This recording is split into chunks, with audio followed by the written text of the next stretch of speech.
राम राम। आज हम आप लोगों को बताएंगे अड़ूसा के बारे में। और ठंडे के दिनों में सबसे ज़्यादा श्वास नाम की जो बीमारी होती है, अस्थमा, वो ज़्यादा बढ़ जाती है ठंड के कारण। तो चलते हैं, हम इसकी ज़्यादा परिचय ना दे करके आप हम औषधि प्रयोग बताते हैं। यह पूरा भारतवर्ष में सब जगह मिलती है। इसकी 3-4 प्रजाति होती है और इसकी अधिकतर यह सफ़ेद फूल वाली मिलने के कारण इसी का औषधि प्रयोग किया जाता है। अगर किसी को श्वास बीमारी हो गया हो तो अड़ूसा, हल्दी, धनिया, गिलोय, पीपल, सौंठ और रिंगनी, इन चीज़ का क्वाथ बना करके उसमें काली मिर्च मिला दीजिए और दिन में 3 बार पीने से श्वास बीमारी जो है वो पूर्ण रूप से ठीक होता है। और इसके पंचांग को सुखा करके, अड़ूसा के पंचांग को सुखा लीजिए और कूट पीस करके कपड़े में छान करके इसको खाने से कैसा भी आपका श्वास बीमारी हो, उस श्वास बीमारी में भी यह आराम पहुंचाता है। और कभी कभी हमने ये भी देखा है कि कैविटीज नाम की जो बीमारी होती है, दांत का सड़ना, तो उसमें आप इसके पत्ते का सत को भर दीजिए, और सत नहीं है तो इसको पत्ते को पीस करके उस जगह पर भरने से भी कैविटीज का निवारण होता है और कैल्शियम की पूर्ति को कर देता है।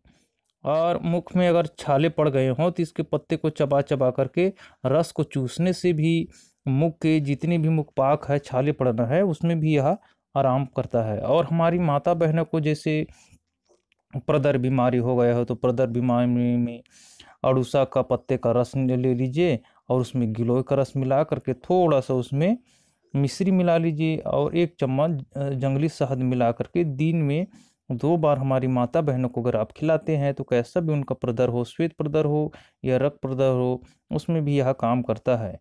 और इसी का पत्ते के रस में मिश्री मिला करके दिन में 3 बार पिलाने से हमारी माता बहनों को जो रक्त प्रदर होता है उसमें भी यह काम आता है। और इनके पत्तों का रस निकाल करके तिल के तेल में सिद्ध करके इसको लेपन करने से शरीर में जो ऐंठन नाम की बीमारी होती है, वो शरीर का ऐंठना, उसमें भी यह काम करता है। वात प्रकोप के लिए भी इसके पत्तों का रस को जोड़ों में दर्द में, लकवा में इसको सिकाई करने से भी वात प्रकोप रोगों में भी यह रामबाण काम करता है। तो इसका प्रयोग करके आप लाभ लीजिएगा। और एक हम परीक्षित प्रयोग बता रहे हैं जो ठंडे के दिनों में जो खांसी होती है उसके लिए। अड़ूसा का पत्ता 1 चम्मच, अदरक का रस लेना है आपको 1 चम्मच, ठीक है, और शहद लेना है 1 चम्मच। तीनों को मिला करके इसको अगर आप दिन में 3 बार अगर खाते हैं, रात को भी खाते हैं, तो कैसा भी आपका खांसी हो 2-3 दिन में ठीक होता है। यह परीक्षित आजमाई हुई प्रयोग है। और जिसको क्षय यानी टीबी बीमारी हो गया हो और आग जे क्षमा, तो अड़ूसा के पत्ते का क्वाथ और पिपली चूर्ण मिला करके पीने से श्वास, खांसी, क्षय, टीबी रोगों में भी यह रामबाण काम करता है। और एक हम प्रयोग बताते हैं, जैसे किडनी में दर्द हो, वृक्कशूल में आप अड़ूसे के और नीम के पत्ते गर्म करके नाभि के नीचे भाग में सिकाई करने से और अड़ोसे का पत्ता का रस शहद पिला करके पिलाने से गुर्दे में जो भयंकर दर्द उत्पन्न होता है, उस दर्द को यह पूर्ण रूप से लाभ पहुंचाता है। यह औषधि सारे भारतवर्ष में आसानी के साथ मिल जाती है। और हम इसके मासिक धर्म में और माता बहनों के लिए हम प्रयोग बताते हैं।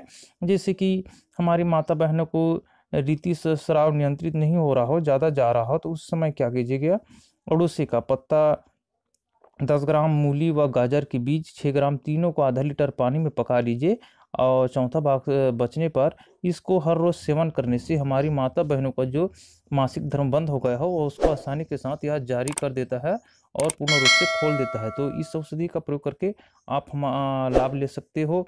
और हमारी माता बहनों को कभी कभी डिलीवरी पीरियड होने के समय बहुत दर्द होता है और डिलीवरी नहीं हो रहा है जल्दी, तो इसके लिए आप क्या कीजिएगा, अड़ूसा का जड़ लेकर के गर्भवती स्त्री की नाभि में और नाल में, योनि प्रदेश में उसको लेपन करने से, मूल को कमर में बांधने से भी गर्भ आसानी के साथ, प्रसव पीड़ा से मुक्त मिल जाती है हमारी माता बहनों को।